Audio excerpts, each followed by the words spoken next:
Detecting Talk of the Day, August the 8th, 2024, 7:56. Welcome to the No Fluff YouTube channel.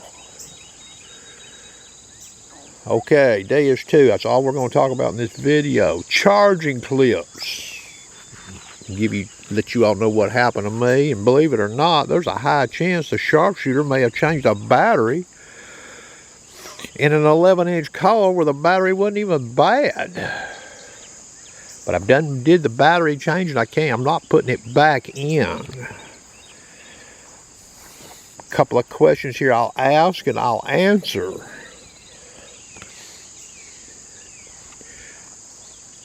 You hook your coil up to a charging port, you'll get that nice steady light. When it flashes, which should indicate the coil is charged. Is it necessarily charged? The answer is no, based on what I'm seeing. Now, I'm only basing this off of indicator in the remote and WS6. Okay. So, what I was doing is, I even had talked to Calabash and thought my 9-inch coil battery was on the fritz, because it was only giving me 1 bar. It would charge up fully with that faulty charge clip. Alright. Light would flash, indicating full charge, turn the detector on, 1 bar for charge. Well, I started seeing it with an 11-inch coil. So I changed charging clips. I've got full bars now in both of these coils, thanks to not using that charge clip.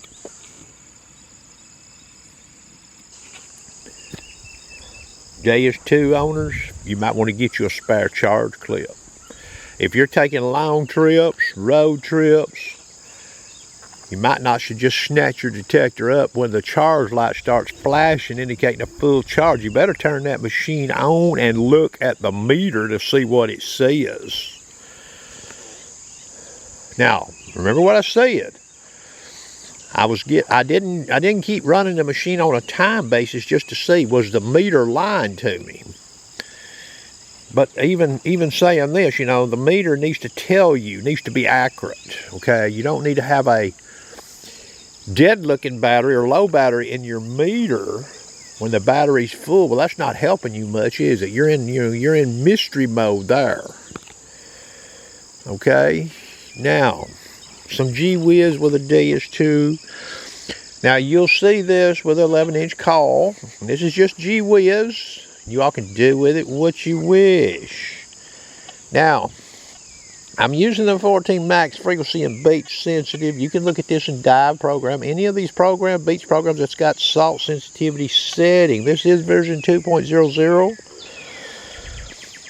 You see that foil there? That's all that's there. Okay, now remember, I've dialed the frequency to 14 max frequency. Okay, and I went in here and dialed in some knots. Just dialed in 00 to 25. Now the salt sensitivity default on this machine, I believe, is 9. That's what it's in. I want you to listen. You hear that. Pitch tone selected. So you get to see that. Pretty strong signal, okay? Now, we're going back over here, salt sensitivity setting. I'm just going to sweep this detector. You see what I'm doing? I'm going to lower the salt sensitivity setting. Look what happened. Salt sensitivity is currently at level 1. I'm going up with it as I sweep.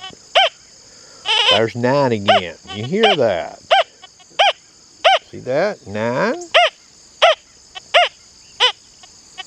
1. Okay. What would that tell you? Well, it might tell the old sharpshooter, if you're looking for gold chains on a beach, Salt sensitivity level 1 is probably a big time no-go. I've not seen anybody do any testing. I mean, I guess the depth on this machine, the higher you can run the salt sensitivity and keep it stable, the better. It's also, I guess, used in conjunction with the reactivity setting and the sensitivity setting.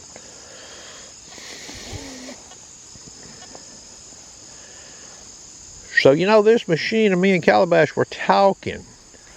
You're running beach sensitive. You get down to the water's edge. This machine might give a little noise, huh? If you're running her, you know, if you're running it for max depth, tide's going out.